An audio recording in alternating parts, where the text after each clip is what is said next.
আসসালামু আলাইকুম। Welcome back ClouDolus YouTube channel আপনাদের সবাইকে। আজকে মডিউল 3 যে হ্যান্ডস অনটা করব সেটা হচ্ছে যে how to create AWS network load balancer NLP।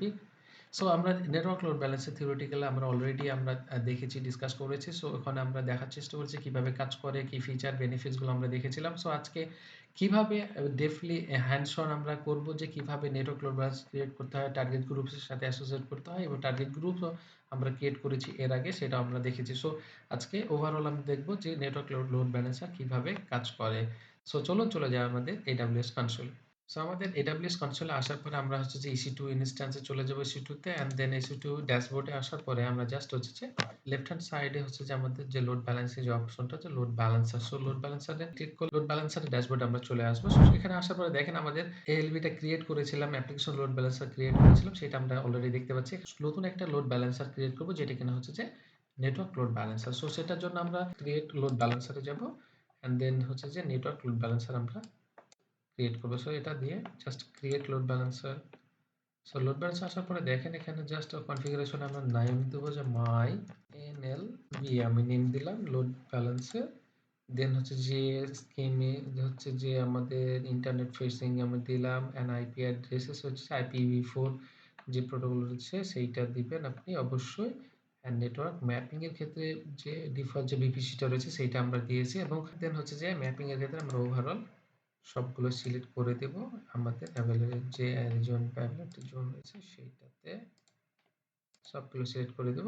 And then security groups এর ক্ষেত্রে দেখেন ডিফল্ট যে সিকিউরিটি গ্রুপটা সেটা সিলেক্ট হয়ে আছে, বাট আমরা হচ্ছে যে জানি যে আমাদের যে সিকিউরিটি গ্রুপটা আমরা ইউজ করেছিলাম এই যে আমাদের CDSG সেইটা আমরা ইউজটা করব, এবং হচ্ছে ডিফল্টটা চেক মার্কটা উঠিয়ে দেব। সো আমরা এসজিটা সিলেক্ট করলাম, বাট এইটা দেখার পরে CDSG যে সিকিউরিটি গ্রুপটা আমরা যদি আপাতত আপনাদেরকে দেখাই, আবার যদি দেখায় যে CDSG যে সিকিউরিটি গ্রুপের ক্ষেত্রে ইনবাউন্ডের ক্ষেত্রে আমাদের দেখেন যে এটা দেওয়া আছে যে এই যে HTTP 80 টা দেওয়া আছে। যেহেতু আমরা জানি যে নেটওয়ার্ক লোড ব্যালেন্সার হচ্ছে যে কাজ করে থাকে TCP প্রোটোকলে। সো 80 পোর্ট দিয়ে যেটা কিনা HTTP সেইটা আমাদের এই সিকিউরিটি গ্রুপের মধ্যে এইটা আমাদের 80 গ্রুপ রয়েছে, এন্ড দেন হচ্ছে যে আমাদের এখানেও হচ্ছে TCP প্রোটোকলে 80 পোর্টটা রয়েছে। সো লিসেনের ক্ষেত্রে আমরা প্রোটোকল এবং হচ্ছে যে পোর্টটা সিলেক্ট করে দিলাম, এন্ড দেন হচ্ছে যে আমাদের ক্রিয়েট টার্গেট গ্রুপ। সেখানে ক্রিয়েট টার্গেট গ্রুপ করব না, বিকজ হচ্ছে আমরা অলরেডি টার্গেটেড গ্রুপ ক্রিয়েট করা আছে আমাদের, যেটা কিনা দেখেন টার্গেটেড গ্রুপে যদি আমরা যাই, টার্গেট গ্রুপে আমি অলরেডি দেখেন মাই NLB TG যে টার্গেট গ্রুপ আমি সিলেক্ট করে রেখেছি, এন্ড যে নিচে আমরা যদি দেখি রেজিস্টার টার্গেট গ্রুপে অ্যাড করা রয়েছে। সো আমরা এখানে জাস্ট হচ্ছে যে এখানে রিফ্রেশ দেবো। সেখানে মাই NLB TG এটা আমি সিলেক্ট করে দিলাম। সিলেক্ট করে দেওয়ার পর লিসেনার গ্রুপে অ্যাডিশনাল ট্যাক্স নো দরকার, এবং ট্যাক্স এবং হচ্ছে দেখেন এখানে শুধু এক্সিলেটরটা আমরা এর আগে বলছিলাম যে এডিশনাল চার্জ অ্যাপ্লাই করবে। সো এখানে আমরা আর কোনো কিছু করব না, জাস্ট হচ্ছে যে ক্রিয়েট লোড ব্যালেন্সার দিয়ে দিলাম।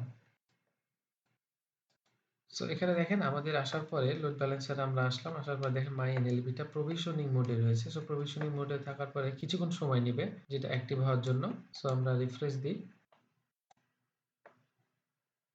সো দেখেন আমাদের হচ্ছে যে এই NLB টা আমাদের অ্যাক্টিভ হয়ে গেছে। সো অ্যাক্টিভ হওয়ার পরে জাস্ট এটাকে আমরা সিলেক্ট করলে, সিলেক্ট করার পর জাস্ট নিচে আমাদের দেখেন একবারে DNS যে নেমটা রয়েছে সেই DNS নেমটা আমি হচ্ছে কপি করলাম। সো কপি করার পরে জাস্ট আমরা হচ্ছে নতুন ট্যাব নিয়ে ব্রাউজ করব। সো দেখেন আমাদের হচ্ছে যে সাইটটা এখন আমাদের শো করতেছে।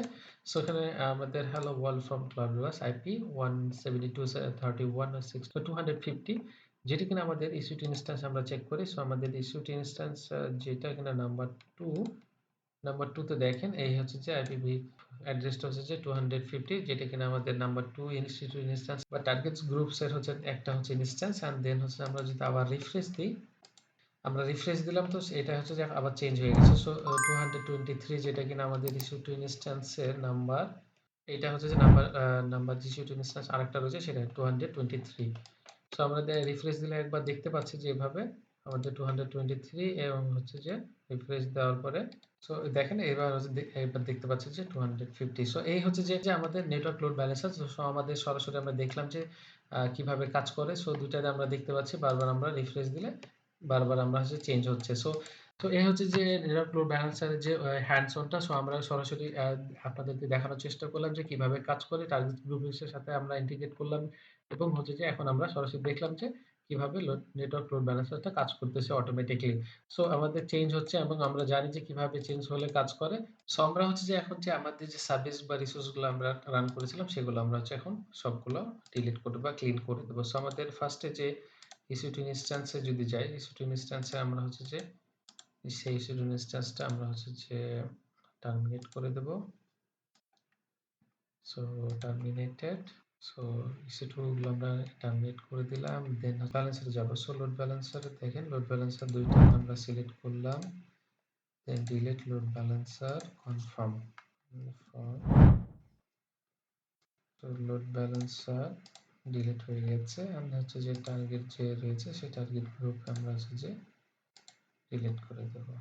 সো টার্গেট গ্রুপও হচ্ছে যে ডিলিট হয়ে গেছে। সো টার্গেট গ্রুপ অ্যান্ড হচ্ছে EC2 instance terminated load balancer deleted. And so এই হচ্ছে যে লোড ব্যালেন্সারের যে ওভারভিউ। আমরা নেটওয়ার্ক লোড ব্যালেন্সার ক্রিয়েট করলাম, অ্যাপ্লিকেশন লোড ব্যালেন্সার ক্রিয়েট করলাম এবং হচ্ছে যে আজকে নেটওয়ার্ক লোড ব্যালেন্সারের ওভারভিউটা আমরা হ্যান্ডস অন করলাম। সো এখানে যদি কারো নেটওয়ার্ক লোড ব্যালেন্সার নিয়ে কোনো কোশ্চেন থেকে থাকে, জানার থাকে বা জানানো থাকে, ডেফিনেটলি আপনার হচ্ছে কমেন্ট সেকশনে জানাবেন।